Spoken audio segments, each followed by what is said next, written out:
I'm not all that young, but so we've heard from quite a few people today that basically told us that this deal is in fact corporate welfare, which it is.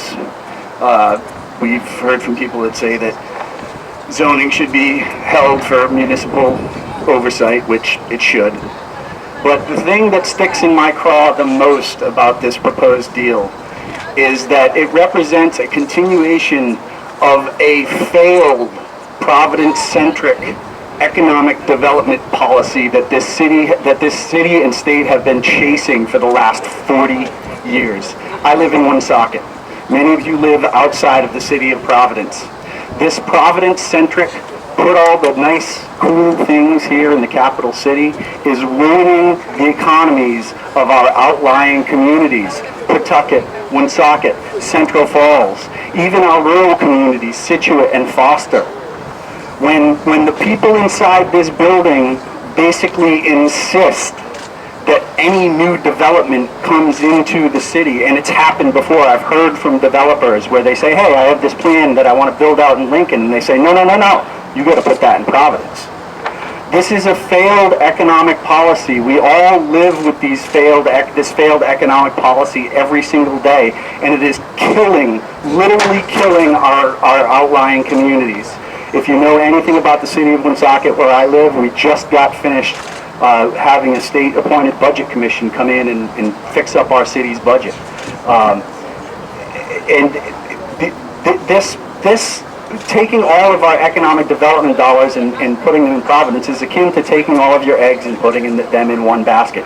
And let's be frank, Providence isn't exactly the picture of fiscal stability these days.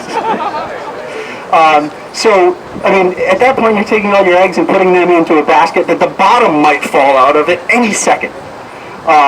So I didn't really prepare any remarks today, but I just wanted to let you all know that, this is indicative of a much, much larger issue in the state, and that is that failed economic development policy that would see all of our economic development concentrated in the capital city to the detriment of our outlying communities. And they deserve it.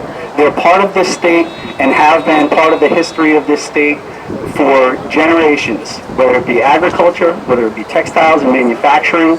All of these communities have history, and they deserve a seat at the table. They deserve some acknowledgement.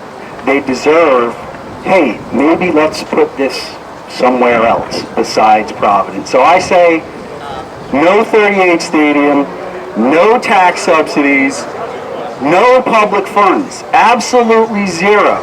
In the days where our governor can propose a budget that would slash Medicaid, and COLAs have been frozen for our state retirees.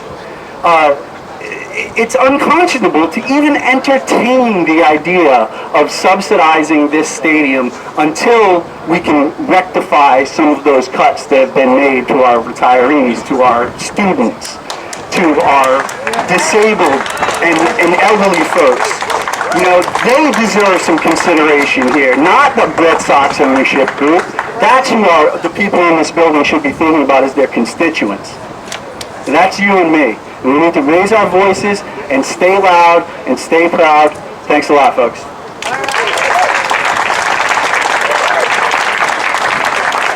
Thank you, everyone, for coming out here. Give yourselves a round of applause. We are going to win this battle. We are going to send a message strong enough that this is not going to happen. So, in order to do that, I want everyone to call the Speaker of the House.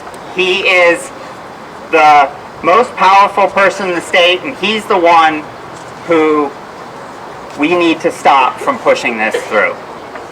His number, get out your phones, get out something to write on. Put him on speed dial. His number is 943-6143. Is that his cell phone? That's 943-6143. All right, everyone's got it? So let's all give him a call. Tell him why this matters to you. Ask him not to do this deal, and we are going to win. Thank you, everyone. Let's do this. Thank you so much.